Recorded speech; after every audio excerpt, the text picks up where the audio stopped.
So where did it all start, Roger? Well, there's a lot of backstory that, I'm not going to get into, but I will say this. I've been doing it a lot longer than the internet's been around. I have used to do a series of forums that were political. There would be debates about issues.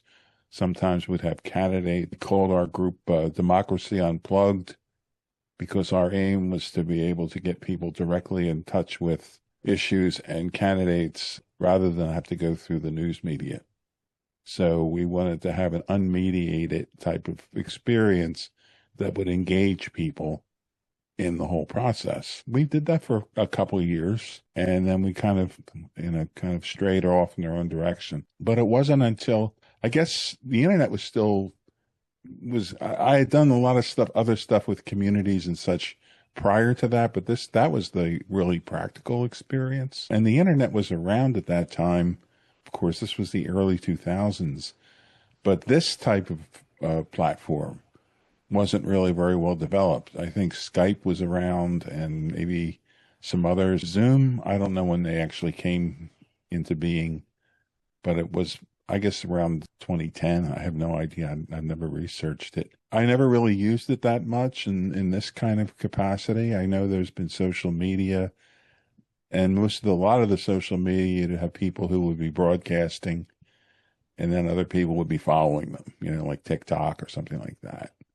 And I never wanted to get into that because I'm more interested in conversations. I'm more interested in exchanging ideas, not just using it as a pulpit, so that I can push my own ideas and my own agenda, which is why this interactive format is so great. I mean, I've seen lots of podcasters who have their followers. They'll have thousands, sometimes even millions of people who follow them. And I don't understand why, because most of them don't seem to have much to say. Most of them are just kind of repeating stuff they've heard somewhere else. But there are a couple of them that do try to bring their followers, their viewers into the process. There's a couple of them that have Zoom meetings, but they're not really well conducted. My belief is that we have to do more, to get people more acclimated to this medium. Now, I noticed your podcasts are very polished, Well, the interject. difference, I mean, the podcasts that are on the Cultivating Caring Communities Hmm. website are discussions. They're not directed. They're very organic. The individuals that we have giving the presentations have their own presentations, obviously, but there's a lot of people who are actually participating in the process. And I also have edited them to some extent.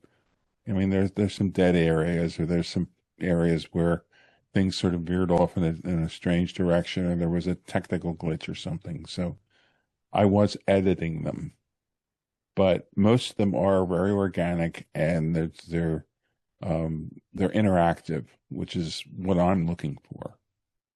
Because I mean, I once thought, well, I have essays, and I could just read my essays, but the idea kind of bored me. I don't find it really interesting just to read things I've written. I mean, I could do that, but if I were to do it, I think I still want to have other people on it to kind of mix with. Well, you do that format really well. I mean, you're a natural, or maybe you just studied along. I mean, maybe you're well practiced. Well, as I said, I was a moderator for the group, and we'd have groups that would sometimes, I mean, a lot of times the groups were relatively small, maybe 20 or 30 people. A couple of times we had groups that were much larger, 60 to 100. So I would be up in front of an audience, and I was the moderator of the group, so I had to make sure that everybody had a chance to speak. Each of the people in our panels, we might have panels that were like 5 people, and I would have to make sure that each of them had an opportunity, and also to make sure they didn't go on too long. And of course, we'd have questions from the audience, so I had to moderate that. And I moderated other discussions where I would simply kind of just, I was actually acting as a facilitator, but in real life. I was like taking questions and then guiding the discussion. If you do that for a while, you get pretty good at it. I think just about anybody can do it. I don't think, I think some people may have a more of an aptitude, but I mean, I've been doing the online meetings for this group called Weave Community Hour for 4 years. And it's started out kind of awkwardly, started out with very few people showing up.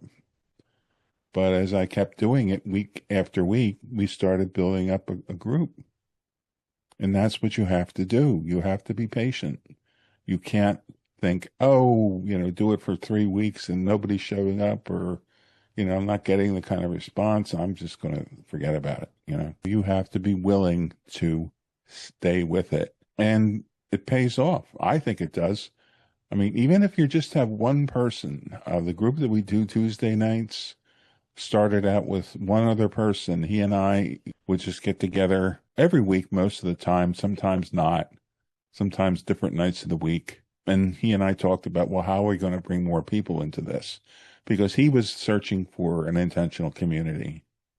And so said, well, this sounds like this might be a good platform. We could advertise on IC.org, maybe have a Facebook page, and we could make sure that people knew about it.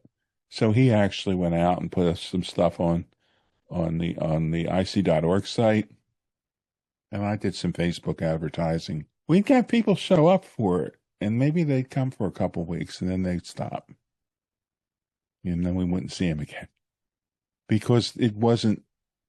I mean, they'd come and they wouldn't see much of a group, and they'd think, "Oh, there's nothing happening here. Why should I come back?" Right? But he and I stayed with it. And then we had someone else. Finally, he got somebody else to come in. And I think you've met him, Finn. And Finn has been coming very faithfully every week. Somebody that I can really count on to be there. That's really what it comes down to, is just building relationships and really just having people feel that you value them, feel that you're there for them. We've had a couple other people show up. We've had Denise, and we've had Ardell, who's managing the icmatch.org website. There was a man from Oklahoma who was coming for a couple of weeks, but he wasn't at our last meeting. I hope he comes back.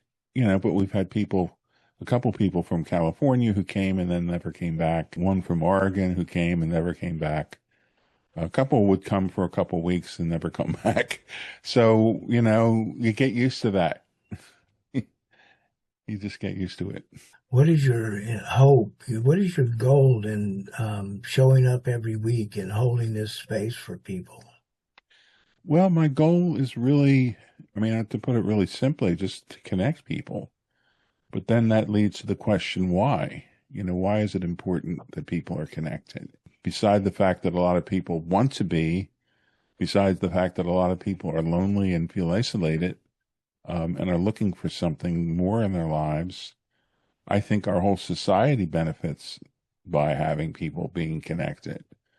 I think there's more feedback and there's more of a possibility of having a healthier society overall.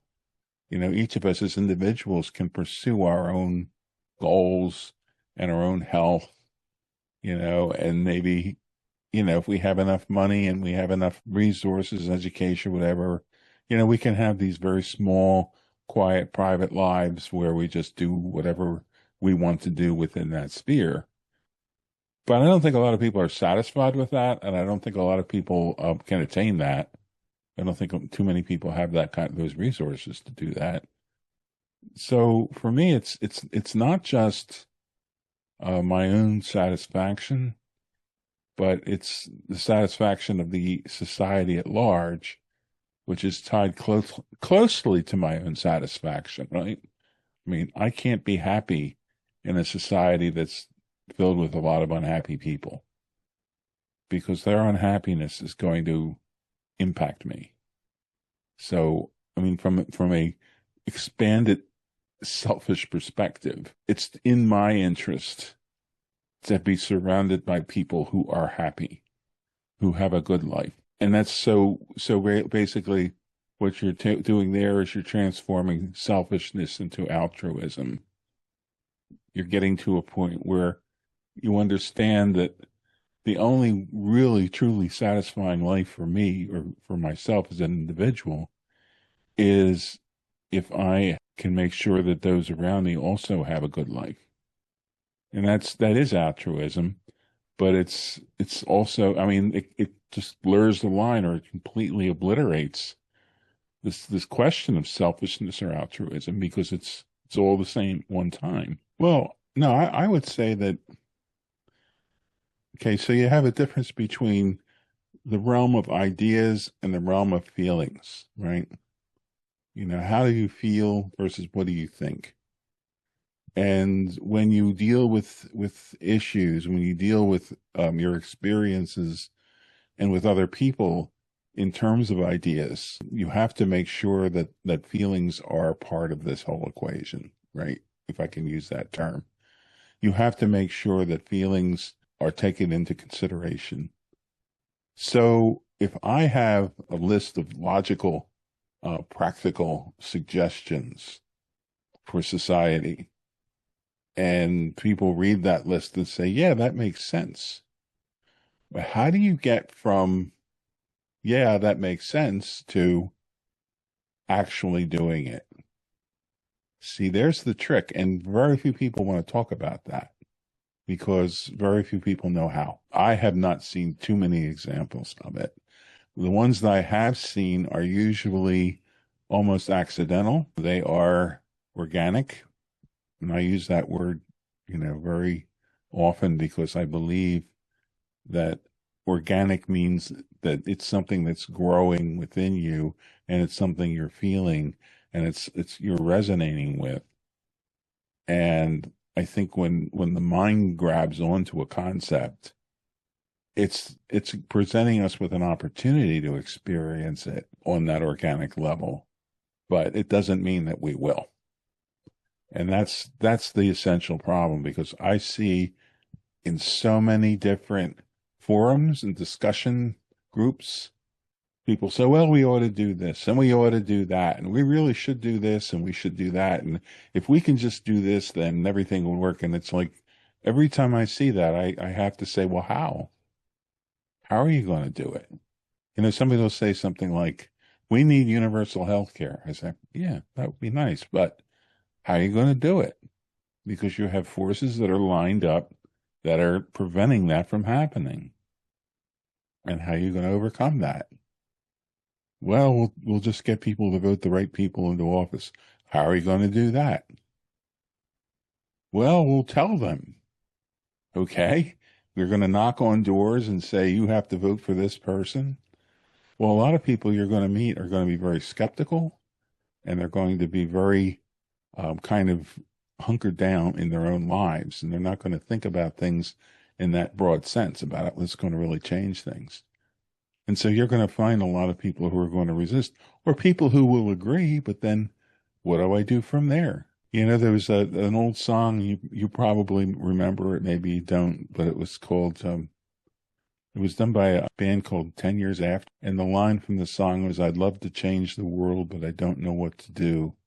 So I'll leave it up to you, right? And that's the way a lot of people feel. They'd love to change the world, but they don't know what to do. So they're going to let somebody else do it.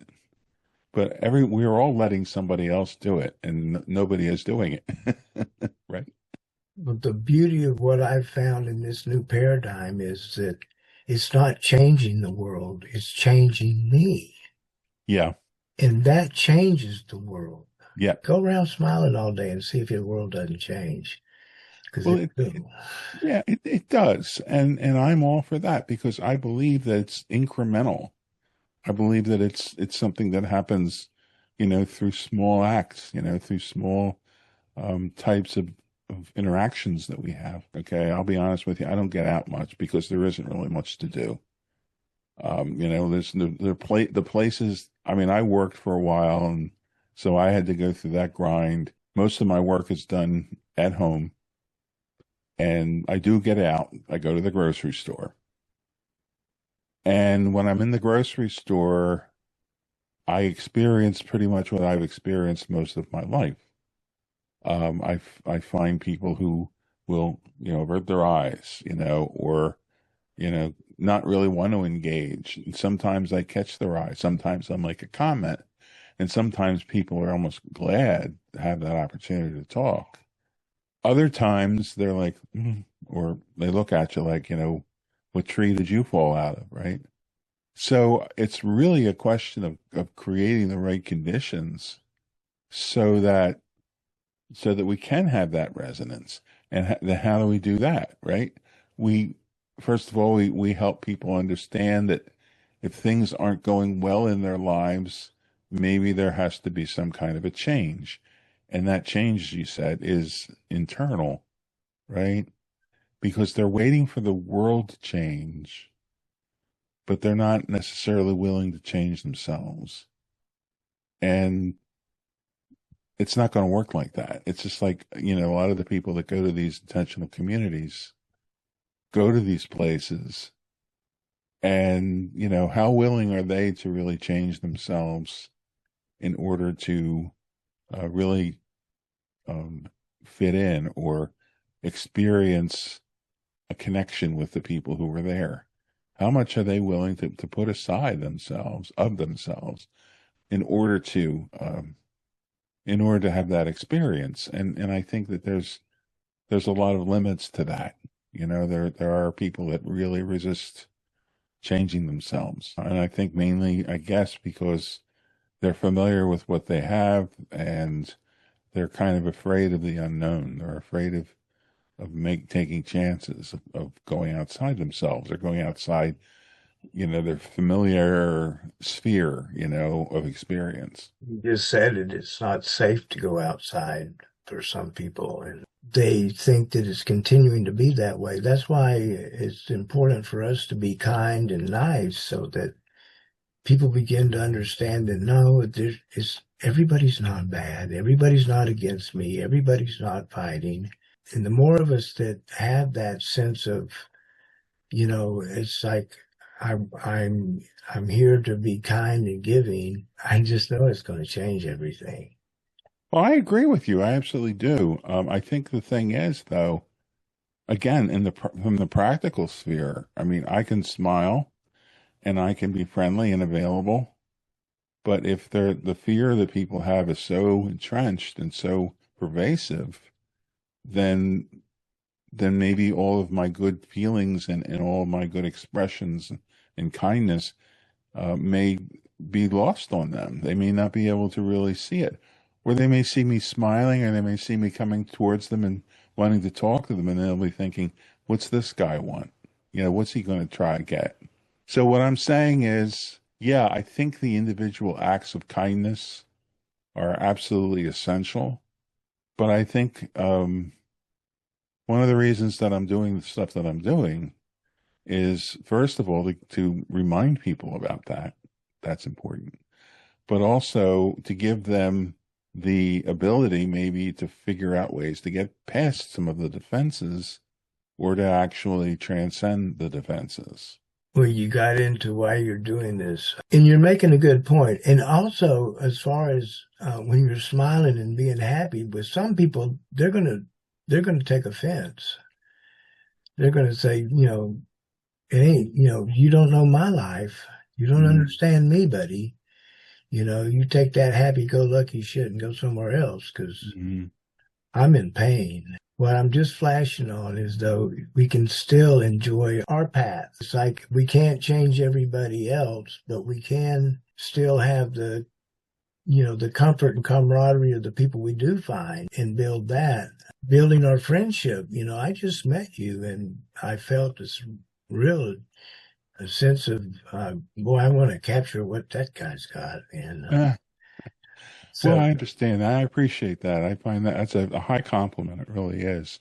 And I certainly appreciate your openness and your optimism and your persistence of vision, which is to say, You have a vision, you have something that you want to do and you want to be, and you're willing to stay with it. That's huge, it really is. That's extremely important. I have found that dealing with people, there aren't many people who have that, or let's say this, that it's being driven sometimes by, fear more than it is by love.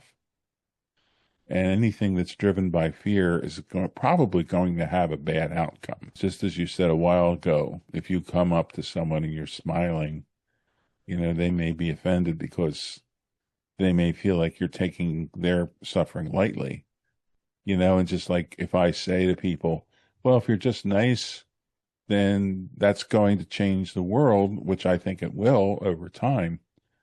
Then people get angry with that too, because they say, well, no, there's evil people out there that must be stopped. We must combat them. There's a lot of political people that talk about fighting all the time, which I think is the wrong approach. But there's these people that I just sat in on a meeting last Sunday, and it was really somewhat excruciating. It was about a couple hours of these political people that were arguing about, this approach that they're trying to take.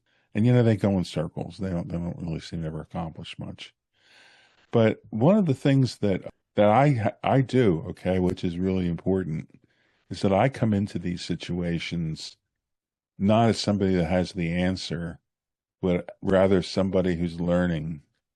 Because all the places that I go online, and I call them places even though they're virtual, all the groups that I go into not just to preach to them, but to listen to them and to try to understand the dynamics of their relationships so that I can learn better how to reach people, by watching them, by listening to them, by seeing how they're thinking. That's the reason why and some people say, well, you're just being too humble. You're not really, you're not, you're saying, oh, shucks, I'm really not that good. Well, something, I think you have to come into this with humility, because I think none of us have the answers. And the ones that purport to have the answers are the ones that probably are the most ignorant, have the least to say. But that's just part of their fear too, right? They're trying to promote themselves or present themselves in a way so that other people admire them, love them, or fear them. But in other words, so that they can avert any kind of attack. So I believe, again, in humility in this situation. I believe I can learn as much from the people I'm around as they can learn from me. And I think that's important to go into that relationship with that feeling. Yeah, but it also diffuses a lot of the conflict that exists. What it does is it tells other people, hey, I'm not standing up here and telling you how to live or how to think. I'm learning. I don't have all the answers. So what that does is it diffuses, it disarms, it creates a sense of where people can relax when they don't have to be tense and they don't have to be ready for confrontation, ready to defend their ground. And that's really the thing for me. Okay. That's how we attain peace. We don't attain peace by fighting. And yet there are people that seem to believe that, as silly as it sounds. There are people that think that if we go into a situation and we subdue our adversaries, then we will achieve peace. We'll achieve a state where that will no longer, will no longer have any resistance. But that's not the way it works. It just never has. It just continues it. It's like that old saying, war to end all wars. It's the silliness of that, which was a war that actually laid the foundations for a continual war, which hasn't stopped since somebody said that. The war has been going on for that long. So I think that, yeah, that you could say that there's power there, but it's how we define power. Because some people, as you point out, power is defined as control. I have power over someone. But if you look at look at it from a different perspective, the less common perspective, actually. It's more like a kind of a ground state, it's like the power of the earth. The power, earth is not, I mean, yeah, the earth can be active and can be destructive, but it doesn't have the intent of controlling. It has, and I think intent has a lot to do with this, right? If my intent is to control others, then whatever power I have is going to be aggressive and it's going to be destructive. But if my intent is to help others, then I am lifting them up. I'm giving them uh, what they need to sustain themselves, to sustain ourselves. Because once again, it's important to realize that everyone we share this world with is part of us and we are part of them. It's a continuum. And if we start dividing people up into tribes or any kind of specific group, you're going to have conflict. You can't get away from it. It's just part of the way it works. Well, I think that as we create these new groups, they need to be integrated in the sense like our groups now. It's like you come to my group, I go to your group. Sarah has her group, she's in my group. Different people have different groups, but they're all interconnected through the people in the groups. And it's not about my group and your group. It's, I have a home group and then I have the groups that I support. Mm-hmm. And now I've heard you say 2 or 3 times, I don't have all the answers. And every time you say that, I say, but you got the right questions. Right. That's what's important. Yes. Having the right questions, because that gives us the direction. It's almost like the roadmap, right? When we have the right questions, we know which direction to go in. We know what we need to do to find what we need. But if we think we have the answers, then that's the end of the discussion. That's the end of the inquiry. That's the end of the search. Why should I do any more searching if I have the answers? Why should I make any more inquiries, right?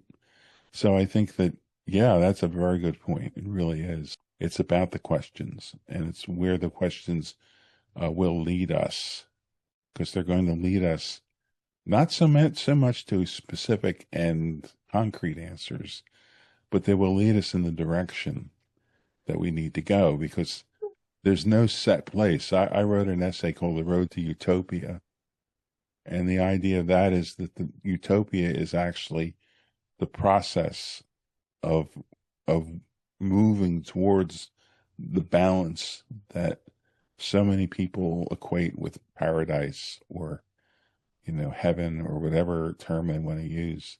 So it's this process of living. It's not, finding a nice place to sit under a tree and sip lemonade.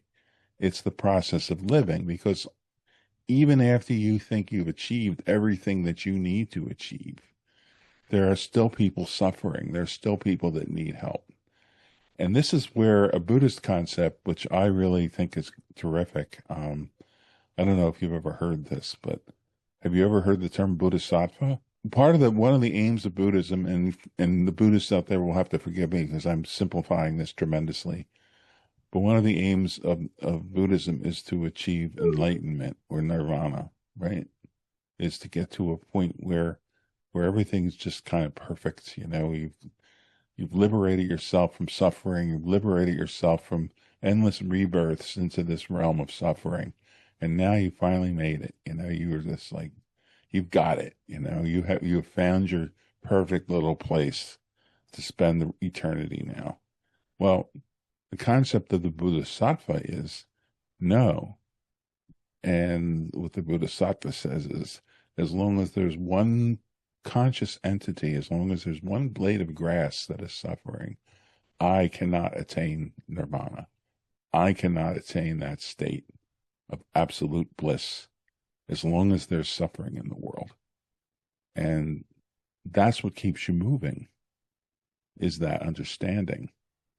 Because as tempting as it is to just sit back and feel like you found the perfect spot, you haven't, because there's still suffering and it's still part of you. That's the whole point. Everything else around you is part of you and you are part of it. Therefore, if there is suffering around you, you suffer. So guess what? You haven't attained nirvana. You haven't, made it to heaven at that point. You still have to keep going as long as there is still suffering. And that's a message a lot of people wouldn't want to hear, because a lot of people are looking to get to that perfect place, right? They think, well, I'm going to have enough money now. I'm going to have a nice house and, all the other little things that make up a good life. I'm going to have all that stuff, you know? Well, yeah, but, I remember my niece told me a dream she had, which I think reflects it very well, that she was involved with a guy at one point, and her dream was that they were sitting had this nice little house and a nice lawn and a fence around it, and they still just thought it was just a beautiful little place. But around her, outside of the fence, was total chaos, suffering, everything calamities, everything crumbling, and just as bad a place as you can imagine. So the moral of that story is that no, you can't shut it out. It's all part of your life. It's part of who you are. It's part of what you are. And again, that's not a message a lot of people want to hear. The other night when we were in the Moneyless Society, the guy said the change isn't going to come through a big movement. It's going to come through a lot of little groups. And that's what I've been saying. And then when I heard him say that, without me saying anything, I realized it's in the collective. He knows it. I know it. And everybody else who hears it will know it. Well, that's true. But again, I mean, I think about, a lot of places that I remember there was a woman I knew who wanted to start a community, and it was a great concept. It was for older people, for kids who had aged out of the system, the foster system. And also, she also included pets. She also included animals that were like a rescue animal type thing. So she wanted to bring all these elements together and have this really wonderful community. And it sounds really great. And I don't know if she ever managed to do it. I don't think she did. But the reason I mentioned that is because she was looking at this piece of ground that was not out, it was just to the north of the city of Philadelphia. And anyone who's familiar with Philadelphia knows that there are neighborhoods that are tremendously needy, let's put it that way, under-resourced, lots of crime, lots of addiction, lots of suffering. And there's like this border between Philadelphia and this county, Bucks County, I think it was, or Montgomery County, to the north, where everything's open. And, there's few houses and, everything's green and it's, just like, oh, wow, this is great. But you could see the line on the map, the satellite line. You could see this one area that was just like packed. And, if you did the ground view, it was just like total disarray. It was in total, just crumbling type of resources and such. And it just struck me that this division that existed between these two places can't stand. It can't continue, because you can't have suffering of that scale. So the small groups that we're talking about will have to continue to have that presence of mind so that they do work together on some level as groups in coordination with each other, providing the emotional support like a neighborhood, right? Or some kind of a small community. and coordinate themselves in such a way so that they can help to continue this process and give others the opportunity to live like this. So even if we create a relatively stable network of groups, we still have a lot of work to do outside of that. And that's the thing that keeps driving me on is that, there's a group in this small town nearby, which is named Media. That's the name of the town. And they have this thing called Media Transition Town. And the transition towns are about creating places to live where, that's more environmentally friendly, that where there's more interconnection, and they have like free stores where they give things away and so forth. Very nice and very optimistic, but they're very insular too. They're not really as connected to some of the other areas in my county, which are really desperate, which are really have problems. So even when we find a relative balance within the small groups that we're talking about, that balance is still very much in jeopardy. And we have to figure out how to make sure that we continue to spread this message. And we're talking about some of the most difficult areas to spread that message. People who say, well, I don't even have enough money to live. Why are we talking about all this? I don't even have enough money to live. So we have to create a new paradigm, as you call it, where people see things in a different way. They see different relationships between each other. But it's going to take, it's just going to take persistence, right? Just have to stay with it. Well, the only thing I would add is when we were talking about the idea of being facilitators, yeah, I think that, I'm trying to come up with a good program or a good, kind of structure for what I would call maybe a workshop, an ongoing workshop where people would come in and really start to be comfortable being in the role of facilitator, being in the role of somebody that's helping other people communicate with each other, feel accepted, feel observed, feel valued and so forth. I figured something that maybe I can have a monthly workshop that can be one of the Tuesday nights that we meet, but have it being an ongoing thing so that, it's not like you ever finish the course. You're never going to get your little facilitator badge, or diploma. It's always going to be, you're still working on it. You're still trying to get there. Because I don't think there's anybody that I know who has gotten there. So anyway, yeah, that's something we definitely want to work on.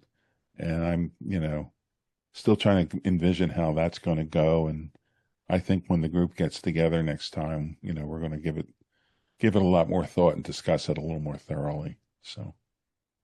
And another thing is shift that I founded the Money Free Society. I think we should have some workshops with that. Well, I think you can, but I guess my question would be, what form would they take?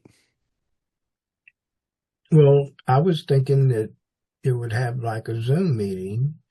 You would share the screen and people would then take turns if they have questions or. Well, yeah, the reason I ask is I've given this a lot of thought. And, I read the book, The Moneyless Society, which I think is very comprehensive.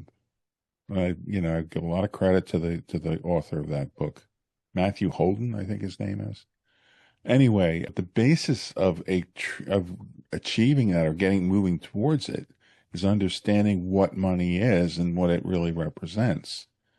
So, we talk about money in terms of, well, money, stands for stuff, it stands for resources, stands for food or housing, whatever. But why? Why has money been chosen, to be this medium of by which we share our resources or we obtain our resources or whatever term you want to use. So my point is that money represents a lack of trust in the natural reciprocity that exists between those who value each other, who care about each other. So if you're going to talk about a workshop for the moneyless society, maybe what you're really talking about is finding ways to sensitize people, finding ways to build empathy, and really trying to do the exact same thing in many respects as we're trying to do with our facilitation workshop.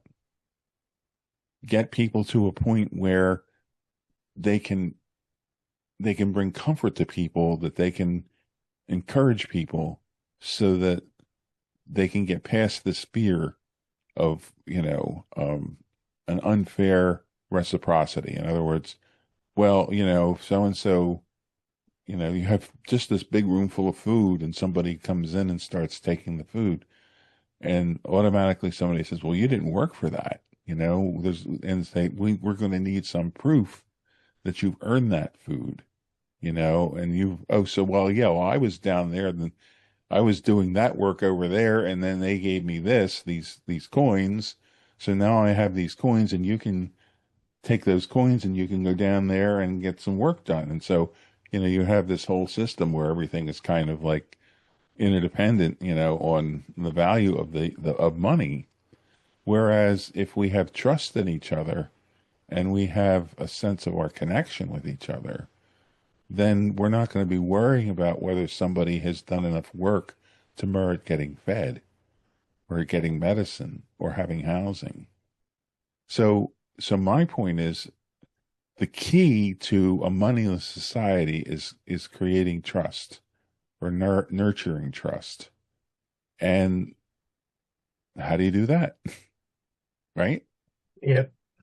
That's the big question. And I think, I have some ideas, which I've already shared.